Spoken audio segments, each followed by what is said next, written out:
potholes. Lecture about potholes. What causes potholes?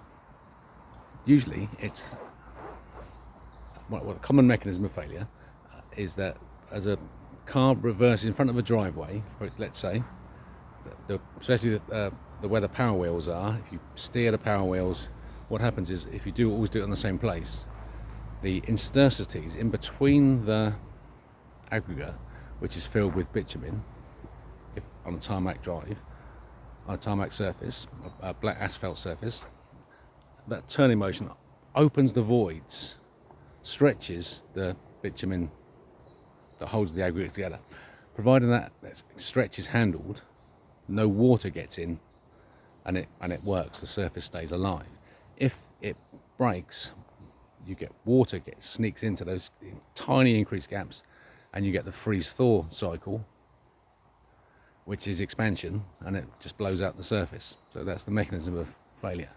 And so you see how strong the force of freeze-thaw is. It can blow apart something that's glued together by the most high-tech methods possible. It's going to get blown apart by something as simple as water going through its natural cycle.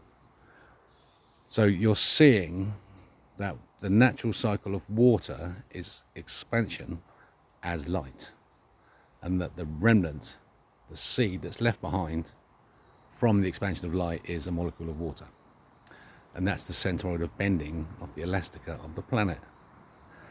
So where does the force come from? Of the freeze-thaw cycle that makes a pothole. And it's because force creates everything. Force creates motion at the surface of an expanding sphere. And so the limit of expansion of water is a huge sphere of light. That light has momentum, it has a rigid body. The rigid body of the outside of the universe, measured by the cosmic microwave background, it's a sphere of ice 18, somewhere out there, a distance away from us, as a sphere around us, as hexagons, with these windows. As they're out, they're a perfect lens. If they're in, they're framed by the hexagon frame. So if they're puffing out, the support for the outside of the sphere is the other spheres around it that have crashed into it. On the surface you see the spheres of the flower of life. That's the force of tension, negative tension, that's holding together the sphere as a perfect sphere. When the puff goes in, the windows of water would be hexagonal framed because they're supported by the framework. So you get the positive expansion bigger, negative expansion framed by the hexagons. And so that pulsing effect is felt here. So that all that happens on the outside is you get a noise, a sound, and you get light, radiation, expansion, temperature motion. And so that temperature motion is experienced down here on a layer in between the center and the outside. And it's experienced at the mantle of the planet. So the elastica of Euler is, imagine a cantilever beam and held in a wall cantilever.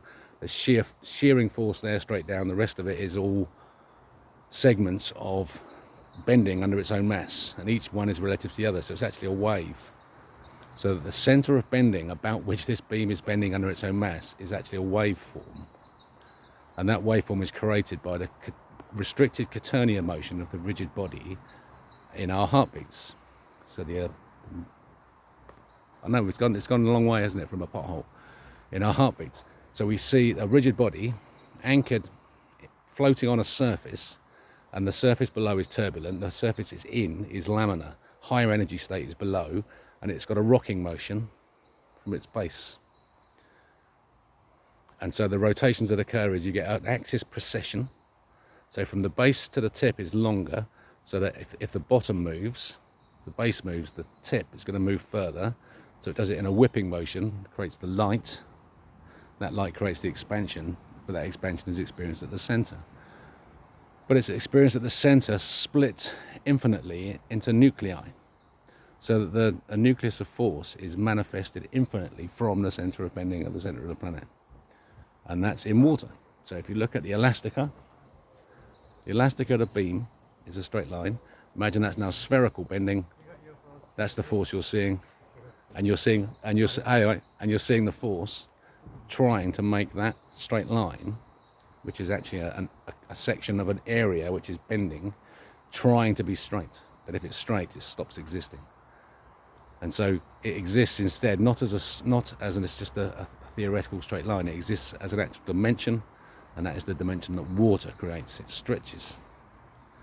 So the water is the elastic line, nuclei power of the rocking rigid body doing its rowing motion. So the surface motion creates the motion, the expansion at the center. So it creates itself. Light creates itself. It's beautiful, isn't it? And then that's expanding, so that the surface is now like a cauliflower. In my picture from the center, you've got 12 dodecahedral structural frameworks pulling out from the center to a cauliflower head. That cauliflower head is this planet, and that should be a flat disk with a yin-yang pattern, and the cauliflower is the motion of the wave. The surface should be a flat surface. Because we've been lazy and we behave negatively and the static charge is built up, the static charge is holding us as a sphere, so the beam is bent round.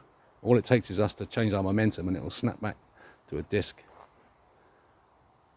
And so that power that wants to be there, but at the moment we're holding it there, that power is being restricted. And that is the power of freeze-thaw cycle that expands, volume increases. The motion, this force, must express itself as an expansive and a contractive force. And one is bigger than the other, because volume is always created from motion. And that volume is created by the expansion of this sphere of light with the surface, which is here on Earth, and it's expanding really slowly with an elastic membrane.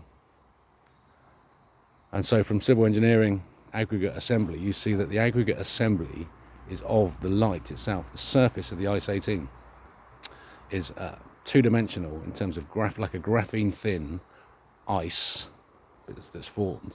That ice is pieces of aggregate, three-dimensional, locked into its own fractured matrix.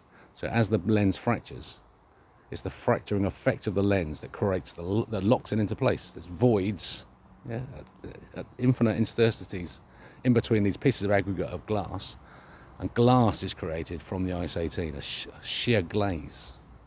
The surface of the heat is glazed, so the heat is kept inside. It's an insulator. So from the little pieces then, when you look at it, the observer effect, it looks totally transparent. But it's made of little pieces of random fractured glass. The next motion from that is a hexagonal framework of assembly, and it sits inside those hexagonal frames, which have the circular motion. So it's a description of light.